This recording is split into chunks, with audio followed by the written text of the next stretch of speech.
You're sitting at a dinner table surrounded by friends and relatives, casual conversation drifting in the background when someone asks the familiar question, "So, when are you planning to have kids?"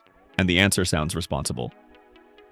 We want to be financially ready first. It feels logical, careful, rational. But here's the part that rarely gets examined. For many people, ready becomes a decision that keeps moving further away. I'm Uncle Penny, and I'm going to break this down into 5 uncomfortable realities. Because planning is wise, but chasing certainty is something else entirely. 1.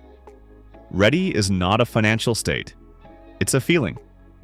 Most people imagine readiness as a number. Debt eliminated, savings accumulated, income stabilized, life predictable. A clean equation. Here's the thing. Financial uncertainty never fully disappears. Income fluctuates. Expenses surprise you. Markets shift. Careers evolve.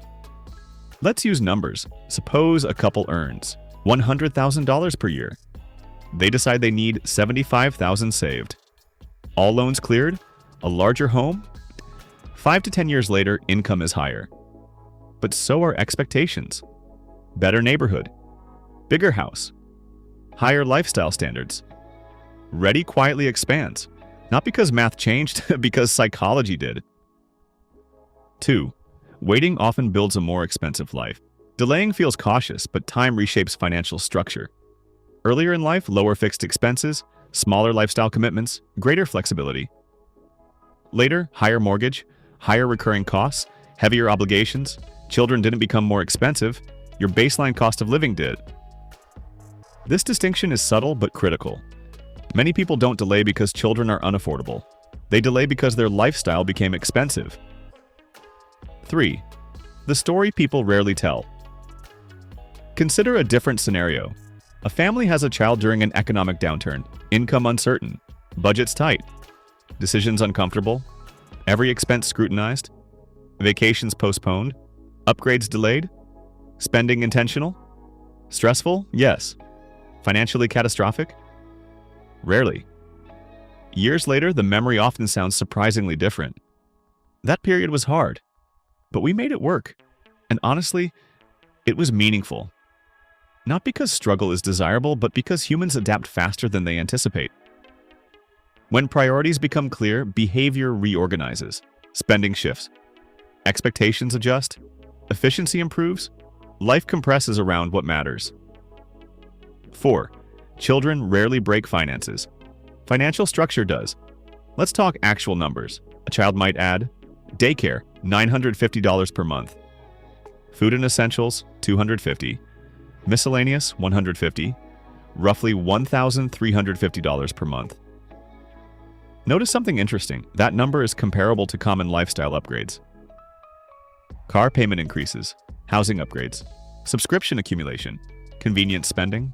Households frequently absorb similar costs without crisis, but frame the expense differently and anxiety spikes, because psychology treats children as irreversible commitments. But most large financial decisions are. Mortgages are, loans are, lifestyle choices are.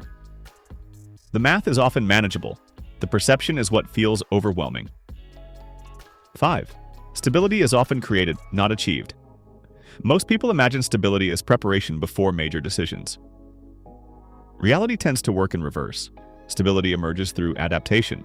Households reorganize priorities. Wasteful spending becomes visible. Efficiency improves. Financial discipline strengthens. Uncertainty feels intimidating from a distance, but becomes navigable through action. Those were the uncomfortable realities, and here's how it all comes together. Financial readiness is rarely about numbers alone. It's about tolerance for uncertainty. Waiting often increases lifestyle complexity. Lifestyle complexity increases perceived pressure. Perceived pressure reinforces the illusion of needing more certainty. Everything matters, and understanding how it all connects is what makes it work. Before I get to that, if you made it this far, I'm glad this helped. Subscribe if you value conversations like this, because this isn't really about children. It's about how humans think about risk, control, and timing. We assume stability must exist before life decisions. But often, stability is built by navigating them. It's not just about separate habits. It's how they interact that shapes your financial reality. Each step matters, and the real power comes from combining them thoughtfully. At the end of the day, this isn't really about money. It's about awareness, decisions, and the choices we make every day. Your bank account is a reflection of behavior, not luck. And maybe the next time that question comes up at a dinner table, you'll hear it a little differently. Thank you for watching. I'll see you in the next one.